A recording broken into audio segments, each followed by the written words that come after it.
बिस्मिल्लाहिर्रहमानिर्रहीम। अस्सलाम वालेकुम। वकास ख़ान ऑफिशियल से वकास ख़ान आपकी खिदमत में हाजिर है। एक ख़बर के हवाले से अपडेट देने में ताख़ीर हो गई थी, वो तो इस हवाले से आपकी खिदमत में एक बार फिर हाजिर हूँ। ख़बर है फ़ेरोज़ ख़ान के हवाले से। हमने आज दिन में एक वकील साहब का शॉट चलाया और वकील साहब चूँकि फ़ेरोज़ ख़ान के वकील हैं और बड़ी ख़ुशी से उन्होंने बताया कि बच्चा जो है उनके हवाले कर दिया जाएगा और भरपूर अंदाज से वो वक्त जो है वो फ़ेरोज़ ख़ान यानी गुजारेंगे, बच्चे के साथ एंजॉय करेंगे। एक हफ़्ते का वक्त था, दिन और रात फ़ेरोज़ ख़ान के साथ रहने का मजिस्ट्रेट साहब ने, फैमिली कोर्ट ने ये ऑर्डर दिए थे। अब हुआ उसमें ट्विस्ट ये आया है कि सिंध हाई कोर्ट ने उस फैसले में कुछ तरामीम की हैं। सिंध हाई कोर्ट ने एक हफ़्ते का जो वक्त था वो दिन और रात से यानी अलग किस्म का ऑर्डर दिया है कि पूरा दिन 24 घंटे नहीं रहेंगे सुल्तान ख़ान फ़ेरोज़ ख़ान के साथ, बल्कि दिन में रहकर शाम में वापस वालिदा के पास चले जाएंगे। अब तरमीमी जो ऑर्डर है, जुज़वी जो तरमीम की है, उस हवाले से मैं आपको सिंध हाई कोर्ट का जो ऑर्डर है वो सुनाता हूँ। उसमें क्या कहा गया है। हाई कोर्ट ने 5 योम मुकम्मल के बजाय सुबह 10 से शाम 5 बजे तक मुलाकात का वक्त मुकर्रर कर दिया है। यानी सुबह 10 से 5 बजे तक सुल्तान ख़ान फ़ेरोज़ ख़ान के पास होंगे, उसके बाद अपनी वालदा के पास चले जाएंगे। अदालत का वफाकी हुकूमत को फ़ेरोज़ ख़ान पर नज़र रखने का हुक्म भी सामने आया है। इसके साथ साथ फ़ेरोज़ ख़ान बेटे को लेकर मुल्क से बाहर कहीं ना चले जाएं। तो उस सिलसिले में तो जो ट्रायल कोर्ट था या फैमिली कोर्ट था उसने ऑर्डर कर दिया था कि जो पासपोर्ट है वो फ़ेरोज़ ख़ान का जो है वो अदालत में रहेगा जब तक सुल्तान ख़ान उनके पास रहेंगे।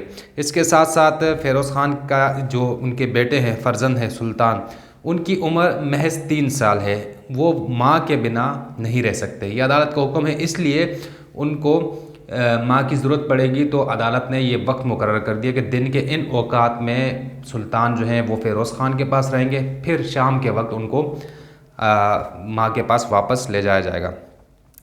अब इसके बाद वकील जो हैं अलीज़े फ़ातिमा के, उनका कहना है कि फ़ेरोज़ ख़ान ने 5 योम में बेटे से फ़ोन पर बात करने से भी मना कर दिया था। यानी ये अलीज़े के वकील की जानिब से मौक़िफ़ आया है कि फ़ेरोज़ ख़ान का कहना था कि इन 5 योम में जब तक सुल्तान अपने वालिद साहब के पास होंगे तो उनको कॉल भी नहीं की जाएगी।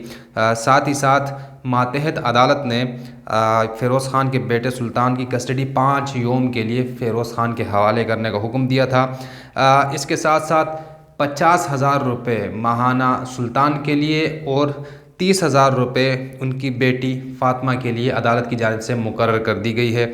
हर माह के 14 तारीख़ तक, यानी 14 तारीख़ से पहले 14 तारीख़ के बाद यानी 15 तारीख़ नहीं होनी चाहिए, 14 तारीख़ तक ये रकम 80,000 रुपये अदा करनी चाहिए।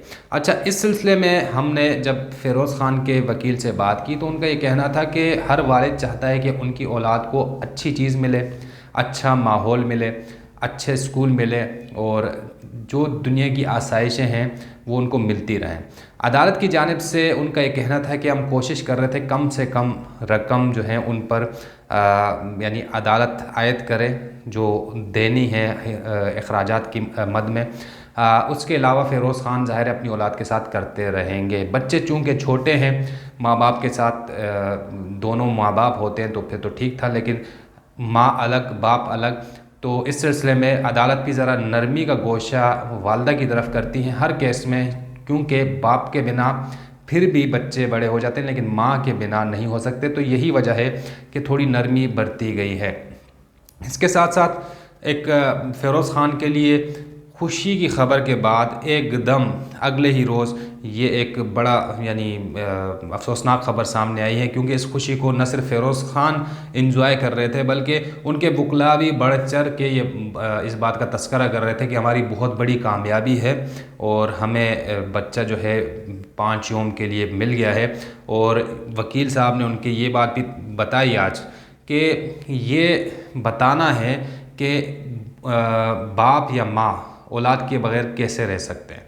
यानी अब इस सिलसिले में हम इस नहज पर आना ही नहीं चाहते थे कि अदालत तय करे कि कब किसके पास बच्चे रहेंगे, बल्कि हम ये चाहते थे कि ये जो साबका मियाँ बीवी हैं फ़िरोज़ ख़ान और अलीज़े आपस में बैठकर ये मामला सुलझा लेते तो बहुत अच्छा होता।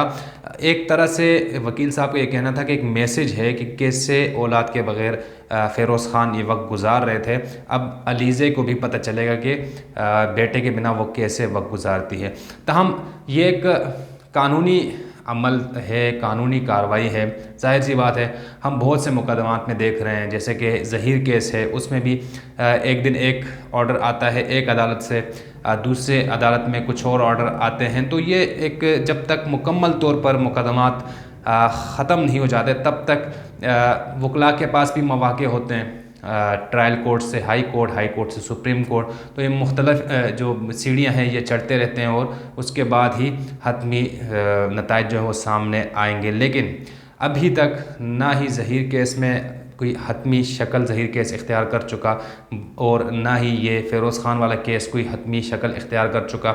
इसके साथ साथ बहुत से मुकदमात हैं जो इल्तिवा का शिकार हैं और इंतज़ार कर रहे हैं लोग, क्योंकि एक फ़रीक अगर फ़ैसले से खुश दिखाई देता है तो उसी वक्त दूसरा फ़रीक जो है वो तनकीद बनाता है, तनकीद का निशाना बना रहा होता है उसी फ़ैसले को। तो ज़ाहिर सी बात है फ़ैसला एक वक्त में दोनों फ़रीक़ैन के हक़ में नहीं आ सकता।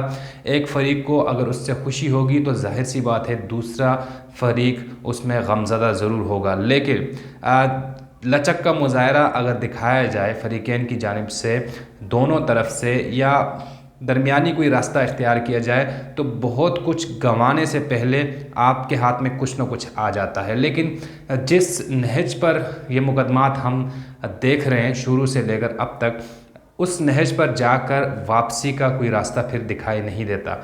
हाल ही में अभी आज ही हमने शॉर्ट्स चलाए, मैंने अपने चैनल पे चलाए, आप लोगों ने देख भी लिए होंगे, दानिया मलिक की वालदा का शॉट। तो वो कुछ कह रही हैं, फिर साबका बेगम डॉक्टर आमिर लियाकत हुसैन की बुशरा बीवी, उनका अलग किस्म का शॉट है। तो ये इंतहाओं पर ये मामला चल रहे हैं, तो इसका दरमियानी रास्ता पहले इख्तियार करने की कोशिश की जाती है अदालतों की जानिब से भी, ताकि फ़रीक़ैन आपस में मिल बैठ कर मामला हल करें।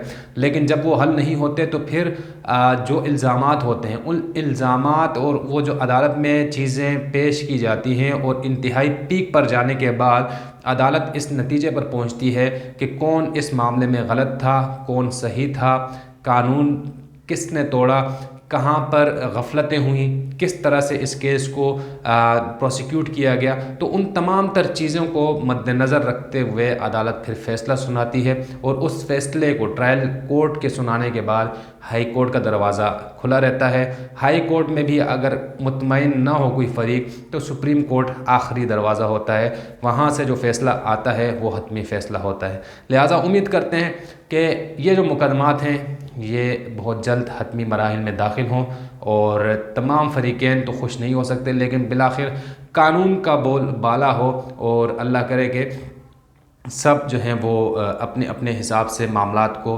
सही नहज पर लेकर जाएं और कानून का बोल बाला हो जाए। अपना बहुत सारा ख्याल रखिएगा, चैनल सब्सक्राइब कीजिए, लाइक कीजिए वीडियोस, और उसके साथ साथ अगर पसंद आती हैं तो शेयर ज़रूर कीजिएगा।